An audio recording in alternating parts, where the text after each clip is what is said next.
Okay, I'm doing these videos in sequences of maybe 5 to 8 minutes and then compile them back on YouTube.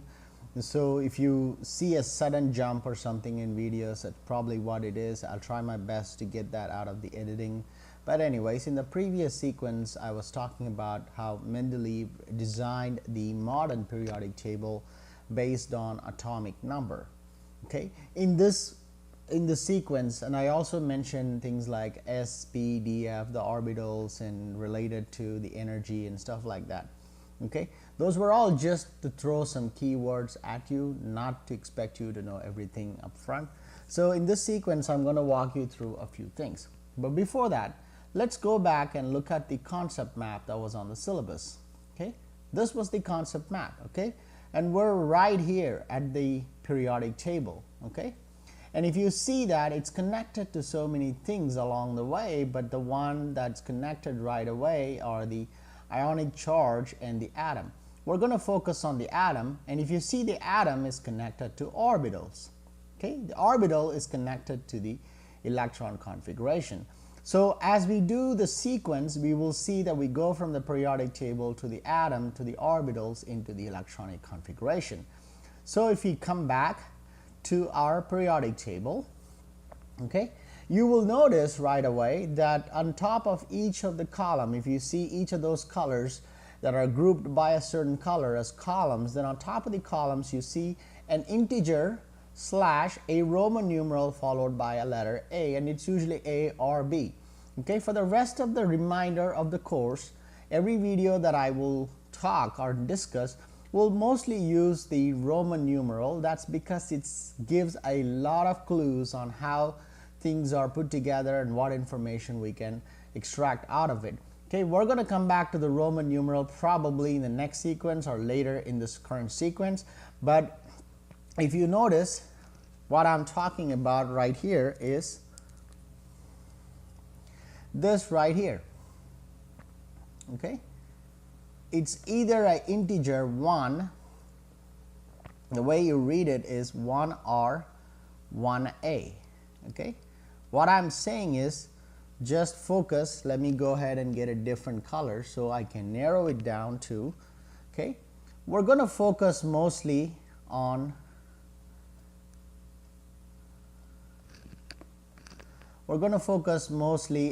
the Roman numeral part of it. Okay, 1A, similarly you have 2A right here, you got 5A, you got 2B. We're going to come back in a probably a very nearby sequence to address what these really mean. Why are they there? Okay, did people put it there because they think their periodic table needs more design, like a cupcake with a cream, but then you also throw toppings on top to make it more decorative? It is one of that case, or is something more meaningful? We're going to come back and find out. Okay, as I said, okay, I'm going to take out the periodic table out of the way. Okay, as I said, in the concept map, we started with the periodic table, and then we're going into the atom. Okay, let's bring back the periodic table.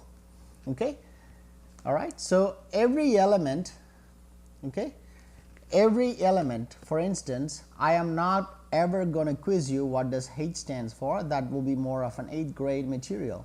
Okay, H is obviously referring to hydrogen, the most primitive element, primitive as in the most fundamental element or the most basic element in a periodic table is the hydrogen, because it is the first one, right? So you heard me say hydrogen element, not hydrogen atom. Okay, you will also hear me say that hydrogen atom at some point of time. Okay, now, okay, every element, okay, the element is what you see on the periodic table. Every element is made up of thousands and thousands, okay, of atoms. Okay, we may focus on a specific atom, but you heard me say hydrogen element, not hydrogen atom. As I said, you will hear me say it as hydrogen atom at some point of time in the course, and I will justify why I call it an atom at that point. But for now, understand every element that you saw on that periodic table is made up of thousands and thousands and thousands of atoms. Okay? And let's bring up another scientist name here, Avogadro's. Okay? Avogadro's number. He is the scientist that said that every element, okay, I'm going to use some layman terms here, if it is undisturbed or unaffected, or also known as a ground state of an element. If every element that you saw on that periodic table is in its ground state, okay, which means it's normal. Okay, like most of us, when we're normal, we act normally, but when we're hyper, excited, chaotic, sad, sorrow, joy, our state of mind changes and we act differently. But we're in an ideal situation when we're normal, well, we can call ourselves in a ground state. Okay, so Avogadro, it's not avocado, Avogadro, okay, is the guy that came up with a number that said how many that each element contains. Okay, a single element, okay, a single element, say one hydrogen, contains 6.022. This number is slightly arbitrary and it changes with a professor. It contains every element. Okay, I said thousands and thousands of atoms, right? It's much more than that. Again, the first time I was writing it in a more layman term, this time I'm being more scientific. So every element, you pick one hydrogen, it contains that many atoms.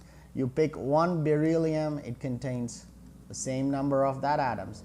You take one carbon, it contains the same 0.602223 atoms. Okay, is that clear? So every element contains, okay, I'm going to change the color to perhaps blue just to use it for a box. Okay, every element contains this many number of atoms. Okay, now every atom, which takes us to the next element. Okay, an element, if I write it this way, an element, okay, is made up of atoms. Okay,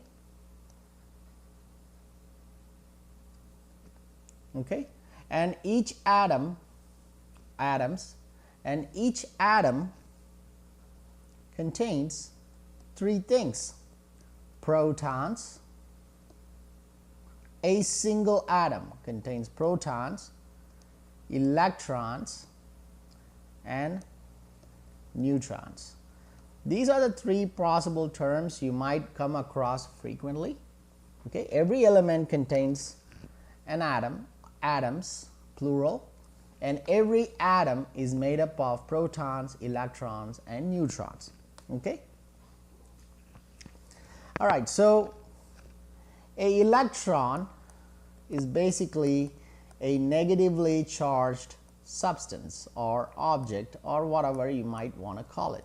What you call really doesn't matter, but the point here is it's negatively charged. You would have already guessed proton, okay, are positively charged species. Okay, and then you got neutrons. Well, you can kind of go by its face value. It's neutral, meaning no charge. Okay, to be a balanced element, every element has these three things in a very balanced proportion. So an element is neither positively charged nor negatively charged, which should kind of give you an idea that if you pick a hydrogen element that doesn't have any charge, neither positive nor negative, it should contain identical number of protons and electrons, but it might have different number of neutrons. Okay. Now down the road we will, if you see the concept map, we will learn something called ions, where all these might change a little bit. Okay. But for an element in its ground state, like you see in the periodic table, all those elements are in ground state. Okay. You will have equal number of protons and electrons, okay, but different number of